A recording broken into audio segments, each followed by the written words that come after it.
Cara, hoje em dia deu tudo errado, tô atrasado nos vídeos, não consegui gravar antes.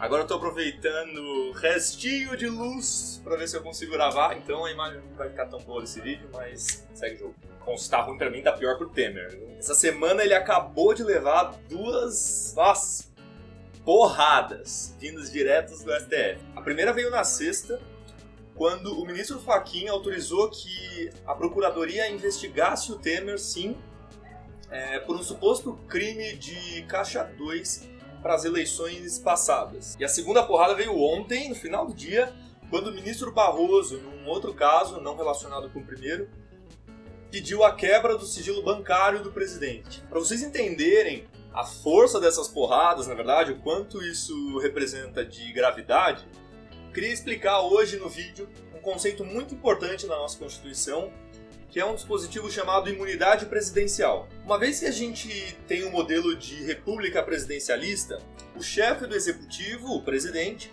ele concentra muito poder. Por esse motivo, lá atrás, entenderam que era importante blindá-lo de alguns ataques que pudessem acontecer. Por isso, a figura do presidente dispõe de alguns benefícios que nenhum outro político tem. Essa imunidade tem 3 características fundamentais. A primeira é que o presidente só pode ser denunciado com autorização da Câmara dos Deputados. Ou seja, para ser acusado, é preciso que 2/3 dos deputados autorizem esse processo.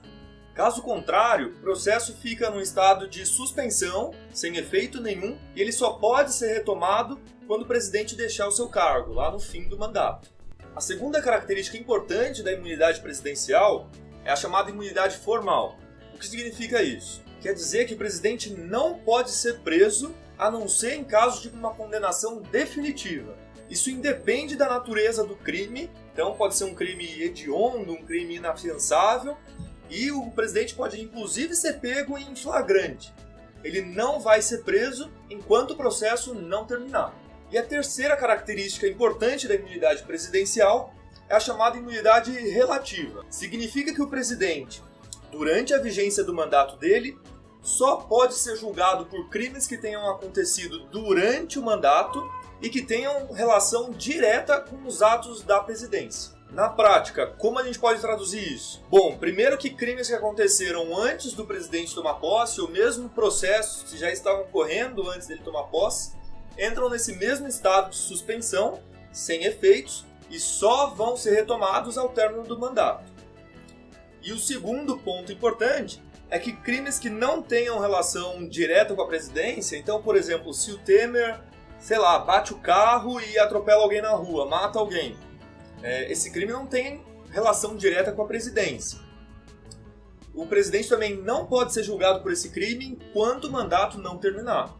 Bom, vamos retomar agora o começo do vídeo, os 2 processos que estão correndo aí na mão dos 2 ministros e falar um pouquinho sobre a imunidade em cada um deles. No primeiro caso, o processo do ministro Fachin diz respeito a um crime que teria acontecido para as últimas eleições, de 2016, se eu não me engano. Ou seja, esse é um crime que aconteceu antes do Temer ser presidente e, portanto, ele não pode ser denunciado por ele, enquanto ele ainda estiver na presidência. Isso significa que ele só será investigado pela Procuradoria, não mais do que isso, pelo menos por enquanto. No caso do ministro Barroso, por outro lado, a situação muda completamente. Esse caso diz respeito a um suposto crime que Temer pode ter cometido já como presidente. A Procuradoria tem suspeitas de que Temer pode ter recebido propina para favorecer o setor portuário num dos últimos decretos que ele assinou. As próximas semanas vão ser tensas para o Temer. Bom, e ontem eu falei para vocês na chamada rápida que essa imunidade tinha um aspecto interessante, uma conversa interessante com o caso Lula. Vou jogar uma bomba aqui e sair correndo. Bom, todo mundo sabe que Lula foi condenado agora, mas tudo bem, não quero entrar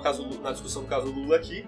Queria só fazer um exercício rápido com vocês. Os advogados do Lula estão arquitetando que para que mesmo condenado ele consiga participar das eleições. Vamos supor que os advogados consigam isso. E mais, vamos supor que o Lula ganhe essas eleições, uma vez que ele está aí despontando como favorito nas pesquisas. Dia 1º de janeiro de 2019, ele seria diplomado presidente e, a partir daí, como presidente, ele está coberto pela imunidade presidencial. Como a gente já viu, A imunidade garante que o presidente não pode ser julgado por crimes que tenham acontecido antes do início do mandato, certo?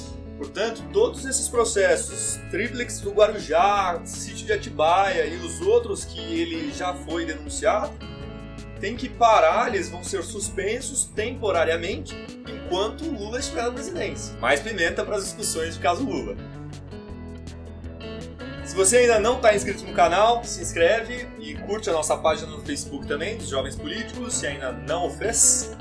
Pro vídeo de amanhã, eu ainda não bati o martelo, mas estou pensando em falar sobre uma notícia bem bizarra que o governo de São Paulo deu no começo da semana sobre o consumo de água. Bem polêmico também, talvez seja esse. Espero amanhã. Tchau, tchau.